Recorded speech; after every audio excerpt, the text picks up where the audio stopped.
ሰላም ጤና ይስጥልን ክቡራትና ክቡራን አድማጭ ተመልካቾቻችን እንደምን አላችሁ እንደምን ቆይታችኋል። ዛሬ መስከረም 22 2018 ያለውን የጥቁር ገበያ ሐዋላ ምንዛሪና የባንኮችን የምንዛሪ ዋጋችንን ወደ እናንተ ይዘምተናል። በዛሬው ዕለት በጥቁር ገበያ ሐዋላ ምንዛሪም የ20 ሀገራቶችን የምንዛሪ ዋጋችንን እንደዚሁም በባንኮች ደረጃ ደግሞ የ3 ባንኮችን የምንዛሪ ዋጋችንን ከሶስቱ ባንኮች አሪፍ ምንዛሪ የምንዛሪ የሚገኘው ባንክ የትኛው ባንክ ነው የሚለው መረጃ በዚህ ቪዲዮአችን አንድ በአንድ አብረን እንመለከታለን። ቤተሰቦች እነሆ ጥቁር ገበያ ወይም ደግሞ ሐዋላ እለት በእለት ቀን በቀን እየጨመረ ነው። እናም በዛሬው ዕለትም ጭማሪ አሳይቷል። በዛሬው ዕለት ምን ያህል ጭማሪ አሳይቷል የሚለው መረጃ በዚህ ቪዲዮአችን አንድ በአንድ አብረን እንመለከታለን። በተጨማሪም ባንኮችም እለት በእለት ቀን በቀን እንደዚሁ እየጨመሩ ይገኛሉ። እናም በአሁኑ ሰዓት ላይ በከፍተኛ ዋጋ የምንዛሪ የሚገኘው ባንክ የትኛው ባንክ ነው የሚለው መረጃ በዚህ ቪዲዮአችን አንድ በአንድ የምናስመለክታችሁ ይሆናል። ቤተሰቦች የግል የምንዛሪ ቢሮዎችን ዋጋ እንዲቀርብላችሁ የምትፈልጉ ከሆነ በኮሜንት ላይ ያሳውቁ። እኛ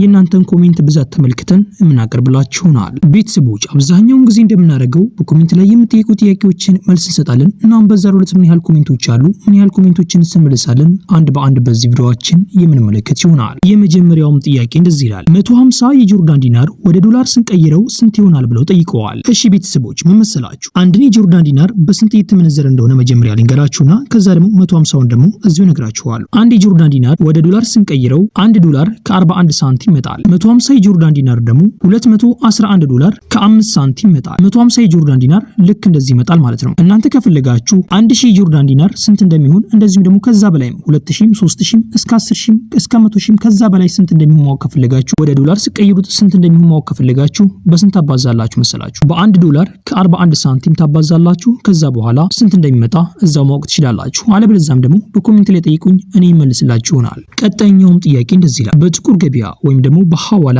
ገንዘብ መላክ ፈልጌ ነበር። ወደ ኢትዮጵያ ንግድ ባንክ አካውንት ገንዘቡን ማስገባት ይችላልው እንዴ ብሎ ጠይቀዋል። ወደ ኢትዮጵያ ንግድ ባንክ አካውንት ገንዘባችሁን በጥቁር ገበያ ሐዋላ ምንዛሪም ካስመነዘራችሁ በኋላ ወደ ኢትዮጵያ ንግድ ባንክ ማስገባት ትችላላችሁ። ነገር ግን እዚህ ጋር መጠንቀቅ ያለባችሁ ሁለት ነገራቶችን እነግራችኋለሁ። መንግስት ጥቁር ገበያ ወይም ደግሞ ሐዋላ የሚመነዝሩ ግለሰቦችን እጅግ በጣም እየጠረጠረና እንደዚሁ ደግሞ እየመረመረ ይገኛል። በሚጠረጥርበት ሰዓት ምን እንደሚያደርግ ልንገራችሁ። አሁን ላይ እንደሚታወቀው ጥቁር ገበያ ወይም ደግሞ ሐዋላ ጨምሯል። እናም በጥቁር ገበያ ወይም ደግሞ በሐዋላ ገንዘባቸውን መላክ የሚፈልጉ እህትና ወንድሞቻችን አሉ። ሲጨምር ነው እነዚህ እህትና ወንድሞቻችን ገንዘባቸውን የሚልኩት። እናም መንግስት ምን ያደርጋል መሰላችሁ? ወደ እናንተ አካውንት ምንዛሬው እንዳለ ተመንዝሩ ወደ አካውንታችሁ ብሩ ከገባ በኋላ በብር ተመንዝሩ ማለት ነው። መንግስት እንግዲህ ያን ጥቁር ገበያ ሐዋላ ምንዛሪ እናንተን የምንዘራችሁ ግለሰብን ከጠረጠረው ምን ያደርጋል መሰላችሁ? ለእናንተ አካውንታችሁ ላይ ገንዘቡ ከገባላችሁ በኋላ እናንተ ገንዘቡን ለማውጣት በምትሄዱበት ሰዓት ወደ ባንክ ቤት በምትሄዱበት ሰዓት ማለት ነው ጥያቄ ትጠይቃላችሁ። ቤተሰባችሁ ይሁን እናንተ ሆናችሁ ሌላም ግለሰብ ይሁን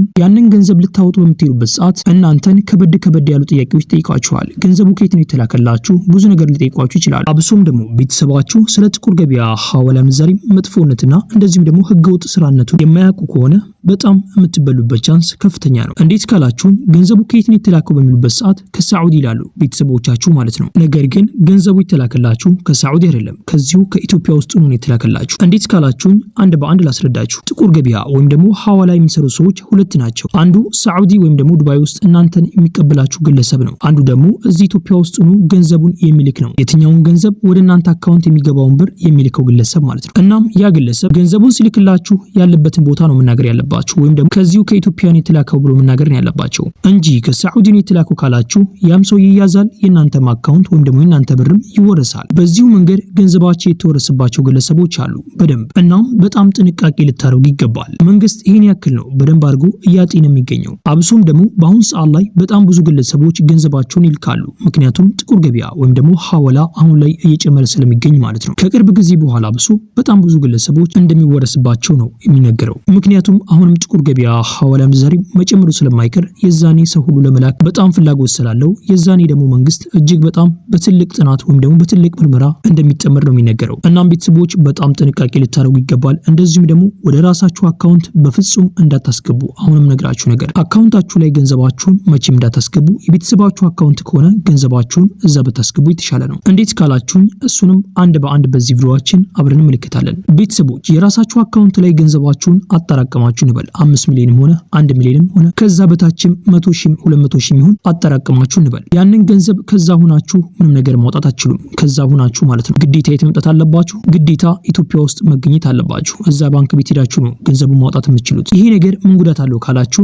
አንድ በአንድ ላስረዳችሁ። እናንተ የገንዘብ ችግር ወይም ደግሞ የሆነ ነገር ቢያጋጥማችሁ በገንዘብ የሚፈታ ከሆነ ያ ችግር እናንተ ደግሞ እጃችሁ ላይ ገንዘብ ከሌለ እዛ ባንክ ቤት ውስጥ ብቻ ነው ገንዘባችሁ ያለው። እናንተ ደግሞ የት ያላችሁት? ሳዑዲ ወይም ደግሞ ዱባይ የተለያዩ ሀገራት ሆናችሁ ይሄ ችግር ቢያጋጥማችሁ ግዴታ ወደ ኢትዮጵያ መምጣት አለባችሁ ማለት ነው። ወደ ኢትዮጵያ የምትመጡበትም ገንዘብ ከሌላችሁ እንግዲህ በጣም ትልቅ ችግር ውስጥ ነው የምትገቡት። እናም ቤተሰቡ ወደ ቤተሰባችሁ አካውንት ላይ ግን ካስገባችሁት ያንን ገንዘብ አውጥተው ወደ እናንተ መላክ ይችላሉ። እናም በዚህ መንገድ ገንዘባችሁን ብታስቀምጡ በጣም የተሻለ ይመስለኛል። የእናንተ ደግሞ አስተያየት በኮሜንት ላይ ያሳውቁኝ። ቤተሰቦች የዛሬው ኮሜንት ይሄን መስል ነበር። ቤተሰቦች ይሄ ቪዲዮ ሌላ ኢትዮጵያ ወገኖቻችን ይጠቅማል ብላችሁ ካሰባችሁ ይሄን ቪዲዮ ሼር አድርጉላቸው። እንደዚሁም ቪዲዮውን ላይክ በማድረግ ሌላ ኢትዮጵያ ወገኖቻችን ጋር ተደራሽ እንዲሆን ማድረግ ትችላላችሁ። ቻናላችንን ደግሞ ሰብስክራይብ በማድረግ ቀጣይ የምለቃቸው ቪዲዮዎች በፍጥነት እንዲደርሳችሁ ማድረግ ትችላላችሁ። ያላችሁን ደግሞ አስተያየት በኮሜንት ላይ ጻፉልኝ። ጥያቄም ካላችሁ በኮሜንት ላይ ያሳውቁኝ። የምናውቀው ከሆነ እንመልስላችኋለን። ቤተሰቦች ቪዲዮውን ላይክ እያደረጋችሁ እስከ ቪዲዮ መጨረሻ አብራችሁን ቆዩ። በቅድሚያም የምናገኘው አንድ አሜሪካን ዶላር በአሁኑ ሰዓት ላይ በጥቁር ገበያ ሐዋላ ምንዛሬም እየተመነዘረበት ያለው ዋጋም 165 ብር ከ72 ሳንቲም እየተመነዘረ ሲሆን 100 የአሜሪካን ዶላሮች ደግሞ 16572 ብር በኢትዮጵያ ብር በጥቁር ገበያ ሐዋላ ምንዛሬም በዛሬው ዕለት ሲመነዘር ይውላል። በቀጣይ የምናገኘው አንድ ዩሮ በአሁኑ ሰዓት ላይ በጥቁር ገበያ ሐዋላ ምንዛሬም እየተመነዘረበት ያለው ዋጋም 194 ብር ከ21 ሳንቲም እየተመነዘረ ሲሆን 100 ዩሮዎች ደግሞ 19421 ብር በኢትዮጵያ ብር በጥቁር ገበያ ሐዋላ ምንዛሬም በዛሬው ዕለት ሲመነዘር ይውላል። በቀጣይ የምናገኘው አንድ የስዊስ ፍራንክ በአሁኑ ሰዓት ላይ በጥቁር ገበያ ሐዋላ ምንዛሬም እየተመነዘረበት ያለው ዋጋም 270 ብር ከ84 ሳንቲም እየተመነዘረ ሲሆን 100 የስዊስ ፍራንኮች ደግሞ 20784 ብር በኢትዮጵያ ብር በጥቁር ገበያ ሐዋላ ምንዛሬም በዛሬው ዕለት ሲመነዘር ይውላል። በቀጣይ የምናገኘው አንድ የካናዳ ዶላር በአሁኑ ሰዓት ላይ በጥቁር ገበያ ሐዋላ ምንዛሬም እየተመነዘረበት ያለው ዋጋም 118 ብር ከ83 ሳንቲም እየተመነዘረ ሲሆን 100 የካናዳ ዶላሮች ደግሞ 11883 ብር በኢትዮጵያ ብር በጥቁር ገበያ ሐዋላ ምንዛሬም በዛሬው ዕለት ሲመነዘር ይውላል። በቀጣይ የምናገኘው አንድ አውስትሪያን ዶላር በአሁኑ ሰዓት ላይ በጥቁር ገበያ ሐዋላ ምንዛሬም እየተመነዘረበት ያለው ዋጋም 109 ብር ከ64 ሳንቲም እየተመነዘረ ሲሆን 100 የአውስትሪያን ዶላሮች ደግሞ 10964 ብር በኢትዮጵያ ብር በጥቁር ገበያ ሐዋላ ምንዛሬም በዛሬው ዕለት ሲመነዘር ይውላል። በቀጣይ የምናገኘው አንድ ቻይና ያሁን በአሁኑ ሰዓት ላይ በጥቁር ገበያ ሐዋላ ምንዛሬም እየተመነዘረበት ያለው ዋጋም 23 ብር ከ24 ሳንቲም እየተመነዘረ ሲሆን 100 የቻይና ያሁኖች ደግሞ 2324 ብር በኢትዮጵያ ብር በጥቁር ገበያ ሐዋላ ምንዛሬም በዛሬው ዕለት ሲመነዘር ይውላል። በቀጣይ የምናገኘው አንድ ፓውንድ ስተርሊ በአሁኑ ሰዓት ላይ በጥቁር ገበያ ሐዋላ ምንዛሬም እየተመነዘረበት ያለው ዋጋም 222 ብር ከ15 ሳንቲም እየተመነዘረ ሲሆን 100 የፓውንድ ስተርሊዎች ደግሞ 22215 ብር በኢትዮጵያ ብር በጥቁር ገበያ ሐዋላ ምንዛሬም በዛሬው ዕለት ሲመነዘር ይውላል። በቀጣይ የምናገኘው አንድ የስዊድን ክሮን በአሁኑ ሰዓት ላይ በጥቁር ገበያ ሐዋላ ምንዛሬም እየተመነዘረበት ያለው ዋጋም 17 ብር ከ67 ሳንቲም እየተመነዘረ ሲሆን 100 የስዊድን ክሮኖች ደግሞ 1767 ብር በኢትዮጵያ ብር በጥቁር ገበያ ሐዋላ ምንዛሬም በዛሬው ዕለት ሲመነዘር ይውላል። በቀጣይ የምናገኘው አንድ ኪዩት ዲናር በአሁኑ ሰዓት ላይ በጥቁር ገበያ ሐዋላ ምንዛሬም እየተመነዘረበት ያለው ዋጋም 542 ብር ከ36 ሳንቲም እየተመነዘረ ሲሆን 100 የኪዩት ዲናሮች ደግሞ 54236 ብር በኢትዮጵያ ብር በጥቁር ገበያ ሐዋላ ምንዛሬም በዛሬው ዕለት ሲመነዘር ይውላል። በቀጣይ የምናገኘው አንድ ዱባይ ድርሃም በአሁኑ ሰዓት ላይ በጥቁር ገበያ ሐዋላ ምንዛሬም እየተመነዘረበት ያለው ዋጋም 45 ብር ከ13 ሳንቲም እየተመነዘረ ሲሆን 100 የዱባይ ድርሃሞች ደግሞ 4513 ብር በኢትዮጵያ ብር በጥቁር ገበያ ሐዋላ ምንዛሬም በዛሬው ዕለት ሲመነዘር ይውላል። በቀጣይ የምናገኘው አንድ የሳዑዲ ሪያል በአሁኑ ሰዓት ላይ በጥቁር ገበያ ሐዋላ ምንዛሬም እየተመነዘረበት ያለው ዋጋም 44 ብር ከ16 ሳንቲም እየተመነዘረ ሲሆን 100 የሳዑዲ ሪያሎች ደግሞ 4416 ብር በኢትዮጵያ ብር በጥቁር ገበያ ሐዋላ ምንዛሬም በዛሬው ዕለት ሲመነዘር ይውላል። በቀጣይ የምናገኘው አንድ ኦማን ሪያል በአሁኑ ሰዓት ላይ በጥቁር ገበያ ሐዋላ ምንዛሬም እየተመነዘረበት ያለው ዋጋም 430 ብር ከ56 ሳንቲም እየተመነዘረ ሲሆን 100 የኦማን ሪያሎች ደግሞ 43056 ብር በኢትዮጵያ ብር በጥቁር ገበያ ሐዋላ ምንዛሬም በዛሬው ዕለት ሲመነዘር ይውላል። በቀጣይ የምናገኘው አንድ ጆርዳን ዲናር በአሁኑ ሰዓት ላይ በጥቁር ገበያ ሐዋላ ምንዛሬም እየተመነዘረበት ያለው ዋጋም 233 ብር ከ84 ሳንቲም እየተመነዘረ ሲሆን 100 የጆርዳን ዲናሮች ደግሞ 23384 ብር በኢትዮጵያ ብር በጥቁር ገበያ ሐዋላ ምንዛሬም በዛሬው ዕለት ሲመነዘር ይውላል። በቀጣይ የምናገኘው አንድ ባህሪን ዲናር በአሁኑ ሰዓት ላይ በጥቁር ገበያ ሐዋላ ምንዛሬም እየተመነዘረበት ያለው ዋጋም 439 ብር ከ14 ሳንቲም እየተመነዘረ ሲሆን 100 የባህሪን ዲናሮች ደግሞ 43914 ብር በኢትዮጵያ ብር በጥቁር ገበያ ሐዋላ ምንዛሬም በዛሬው ዕለት ሲመነዘር ይውላል። በቀጣይ የምናገኘው አንድ የቱርክ ሊሬ በአሁኑ ሰዓት ላይ በጥቁር ገበያ ሐዋላ ምንዛሬም እየተመነዘረበት ያለው ዋጋም 3 ብር ከ98 ሳንቲም እየተመነዘረ ሲሆን 100 የቱርክ ሊሮች ደግሞ 398 ብር በኢትዮጵያ ብር በጥቁር ገበያ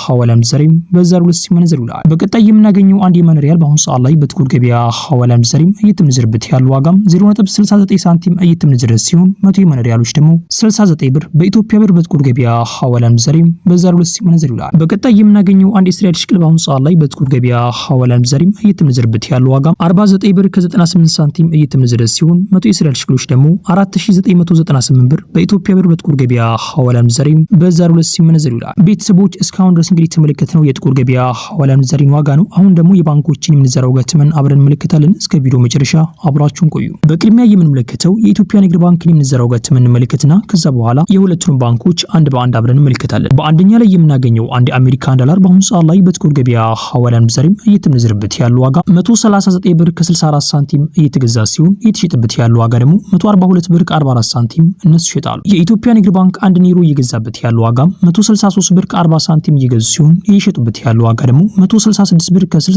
ሳንቲም እነሱ ይሸጣሉ። የኢትዮጵያ ንግድ ባንክ አንድ የሳዑዲ ሪያል እየገዛበት ያለው ዋጋ 37 ብር ከ23 ሳንቲም እየገዛ ሲሆን እየሸጠበት ያለው ዋጋ ደግሞ 37 ብር ከ98 ሳንቲም እነሱ ይሸጣሉ። የኢትዮጵያ ንግድ ባንክ አንድ የዱባይ ድርሃም እየገዛበት ያለው ዋጋ 38 ብር ከ02 ሳንቲም እየገዛ ሲሆን እየሸጠበት ያለው ዋጋ ደግሞ 38 ብር ከ79 ሳንቲም እነሱ ይሸጣሉ። የኢትዮጵያ ንግድ ባንክ አንድ የኩዌት ዲናር በአሁኑ ሰዓት ላይ እየገዛበት ያለው ዋጋ 448 ብር ከ82 ሳንቲም እየገዛ ሲሆን እየሸጠበት ያለው ዋጋ ደግሞ 457 ብር ከ80 ሳንቲም እነሱ ይሸጣሉ። የኢትዮጵያ ንግድ ባንክ አንድ የፓውንድ ስተርሊንግ በአሁኑ ሰዓት ላይ እየገዛበት ያለው ዋጋ 183 ብር ከ63 ሳንቲም እየገዛ ሲሆን እየሸጠበት ያለው ዋጋ ደግሞ 187 ብር ከ31 ሳንቲም እነሱ ይሸጣሉ። ቤተሰቦች እስካሁን ድረስ እንግዲህ የተመለከትነው የኢትዮጵያ ንግድ ባንክን የምንዛሬ ዋጋ ተመን ነው። አሁን ደግሞ የዳሽን ባንክን የምንዛሬ ዋጋ ተመን አብረን እንመለከታለን። በዳሽን ባንክ አንድን ሀገር የምንዛሬ ዋጋ ተመን ነው የምንመለከተው። እሱ ነው በከፍተኛ ዋጋ እየመነዘረ የሚገኘው። የዳሽን ባንክ አንድ የአሜሪካን ዶላር እየገዛበት ያለው ዋጋ 143 ብር ከ51 ሳንቲም እየገዛ ሲሆን እየሸጠበት ያለው ዋጋ ደግሞ 146 ብር ከ38 ሳንቲም እነሱ ይሸጣሉ። ቤተሰቦች አሁን ደግሞ የአዋሽ ባንክን የምንዛሬ ዋጋ ተመን አብረን እንመለከታለን። በአዋሽ ባንክ ደግሞ የሁለት ሀገራትን ነው የምንዛሬ ዋጋ ተመን የምንመለከተው። አንድ በአንድ አብረን እንመለከታለን። የአዋሽ ባንክ አንድ የሳዑዲ ሪያል እየገዛበት ያለው ዋጋ 42 ብር ከ37 ሳንቲም እየገዛ ሲሆን እየሸጠበት ያለው ዋጋ ደግሞ 43 ብር ከ22 ሳንቲም እነሱ ይሸጣሉ። የዱባይ ድርሃምን የአዋሽ ባንክ እየገዛበት ያለው ዋጋ 43 ብር ከ30 ሳንቲም እየገዛ ሲሆን እየሸጠበት ያለው ዋጋ ደግሞ 44 ብር ከ16 ሳንቲም እነሱ ይሸጣሉ። ቤተሰቦች የዛሬውን ቪዲዮ እንደተመለከታችሁት ነው። ቤተሰቦች ይሄ ቪዲዮ ሌላ ኢትዮጵያ ወገኖቻችን ይጠቅማል ብላችሁ ካሰባችሁ ይሄን ቪዲዮ ሼር አድርጉላቸው። እንደዚሁም ቪዲዮውን ላይክ በማድረግ ሌላ ኢትዮጵያ ወገኖቻችን ጋር ተደራሽ ማድረግ ትችላላችሁ። ቻናላችንን ደግሞ ሰብስክራይብ በማድረግ ቀጣይ የምለቃቸው ቪዲዮዎች በፍጥነት እንደርሳችሁ ማድረግ ትችላላችሁ። ያላችሁን ደግሞ አስተያየት በኮሜንት ላይ ያሳውቁኝ። ጥያቄም ካላችሁ በኮሜንት ላይ ያሳውቁኝ። የምናውቀው ከሆነ መልስላችኋለን። ቤተሰቦች ቪዲዮ ላይክ ያደርጋችሁ። ኢንሻአላህ በቀጣይ ቪዲዮ እስከምንገናኝ ቸር ቆዩልኝ።